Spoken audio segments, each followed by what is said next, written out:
The Young and the Restless. Spoilers, full Friday's update. The 7th of August, 2026. Hey everyone, welcome back to the channel. It is a beautiful Thursday, but my mind is completely blown by today's episode of Y&R. Let's just dive right into the madness because we have so much to unpack today and I seriously need to vent to people who actually understand this show. I cannot even with Billy Abbott right now. I mean, seriously, what is his actual problem?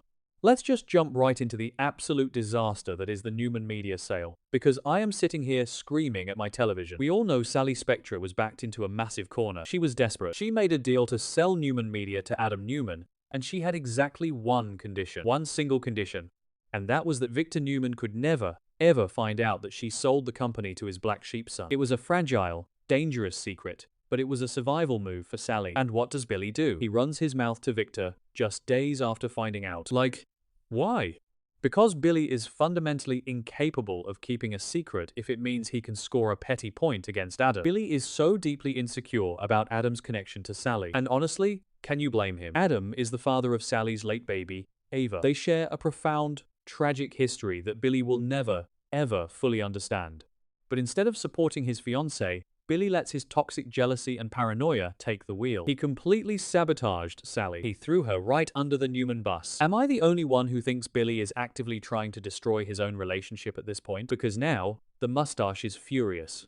Victor Newman is already on an absolute warpath lately. We've got Victor dealing with Nikki's health scares, their messy vow renewals, and his ruthless revenge plot against Phyllis Summers for removing Matt Clark's ankle monitor. Victor is not in a forgiving mood, and now he finds out that Adam and Sally went behind his back with Newman Media. Oh, it is over for them. Victor is going to go nuclear, and Adam is absolutely livid. Sally is livid. I mean, Sally's entire life is fracturing right now. Her relationship with Billy is falling apart. She's dealing with all this trauma, and now she has to face the wrath of Victor Newman because her boyfriend couldn't keep his mouth shut. So now, the spoilers for Thursday, August 6th, are telling us that Sally is forced to make a brand new deal with Adam to fix this colossal mess. But what could she possibly offer him now? She already broke the main condition of their last agreement. I feel like Sally is going to have to make a deal with the devil here. Maybe she promises to help Adam take down Victor? Or maybe she offers Adam a piece of whatever new venture she's starting. Whatever it is, I am here for it, because Sally and Adam, yes, I am still a Chatham fan, but I can appreciate the Sally-Adam chemistry working together is always pure gold. But I am dreading the fallout. Billy is going to lose his mind when he realizes Sally is still plotting with Adam. Billy is going to play the victim, like he always does, completely ignoring the fact that Heichi is the one who caused this entire crisis by running to Victor. Wait, I'm getting ahead of myself. Let's talk about Billy's other massive storyline today, because this one actually made me do a double take. Billy Abbott and Kane Ashby are calling a truce. Let me repeat that for the people in the back. Billy and Kane are putting aside their differences. I'm sorry, but what? Have the writers forgotten the last decade of this show? Since when do Billy and Kane ever play nice? But apparently, they are doing this for Jill Abbott's sake. Jill wants them to get along so they can co-manage Chancellor Industries successfully. And look, I get it. Jill is stressed. She's dealing with a lot. But forcing Billy and Kane into a room together and expecting them to run a massive corporate empire without burning the building down is just delusional. Remember just a few days ago in the timeline when Victor was cruelly taunting Billy? Victor specifically brought up Delia, Jill, and Kane to get under Billy's skin. Victor knows that Kane is a massive trigger for Billy. Billy has been jealous of Kane for years. And let's not pretend Kane is some innocent saint here. Did we all just collectively hallucinate the fact that Kane literally used his bone marrow to extort Lily and Malcolm? Malcolm Winters was dying of aplastic anemia, and Kane was the only match, and he used that to blackmail his way into power at Chancellor Winters and force Lily into a romantic reunion. Kane is a manipulative snake when he wants to be. And Billy? Billy is a reckless loose cannon who makes terrible business decisions when he's emotional. Putting these two men in charge of Chancellor Industries is a recipe for absolute disaster. I give this truce exactly 2 weeks before they are throwing punches in the middle of the Genoa City Athletic Club. I mean, I kind of want to see them brawl, not shake hands. But for now, they are pretending to be mature adults for Jill. I know some people are loving this idea of a united front at Chancellor, but personally, I am counting down the seconds until this alliance spectacularly explodes. Because it will. It absolutely will. Okay, back to the point. Let's pivot to the most random, bizarre, and hilariously shocking news of the week. I actually screamed at my screen when I read this. Danny Romalotti is the new manager of the Shadow Room. Yes, You heard me correctly. Danny Romalotti, the legendary rock star, the man who has toured the world, sold millions of records, and lived the ultimate rock and roll lifestyle.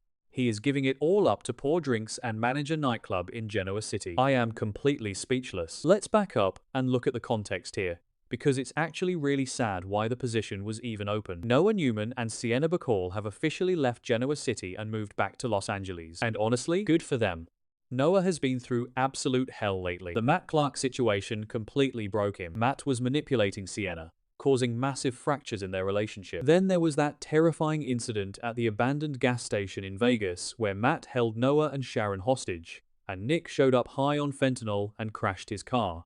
The trauma that Noah has endured because of Matt Clark is just unimaginable. So, Noah and Sienna packing up and fleeing to LA is the healthiest decision anyone in the Newman family has made in a decade. But with Noah gone, the Shadow Room, his passion project, his exact replica of the Vegas club, was left without a manager. And in walks Danny Romalotti.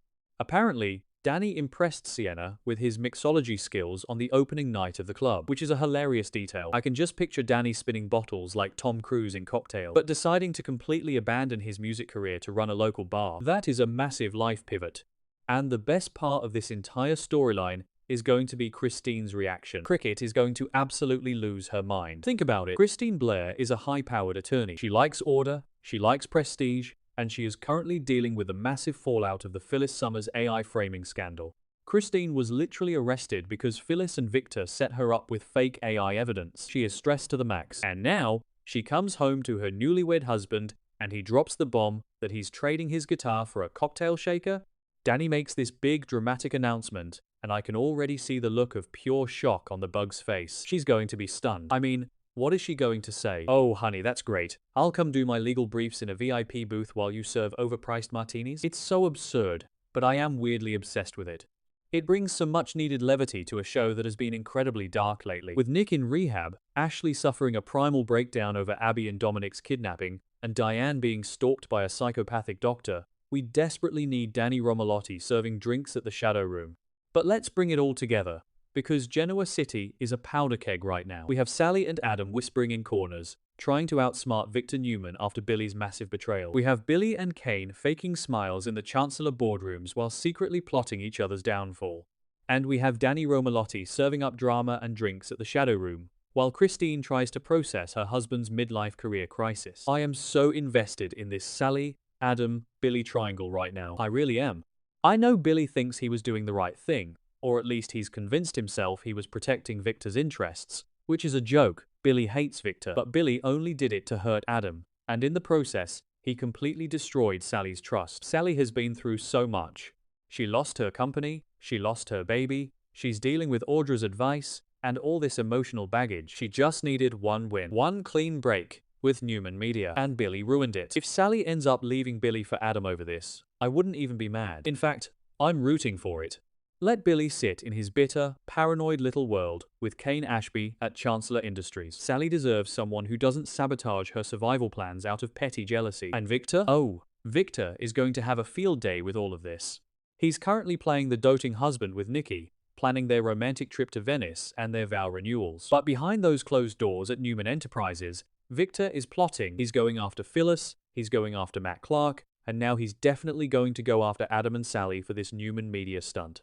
Nobody plays chess like Victor Newman, and right now, Sally and Adam are just pawns on his board. I can't wait to see how Thursday's episode plays out. Will Sally's new deal with Adam actually work, or will it just dig them into a deeper hole? Will Billy and Kane actually make it through a single business meeting without insulting each other? And most importantly, what signature cocktail is Danny Romalotti going to name after Christine at the Shadow Room? Let me know what you guys think in the comments. Are you Team Billy or Team Adam in this Newman Media mess? Do you think the Chancellor truce will last? And how much do you love bartender Danny? I need to hear all your thoughts, because my brain is spinning.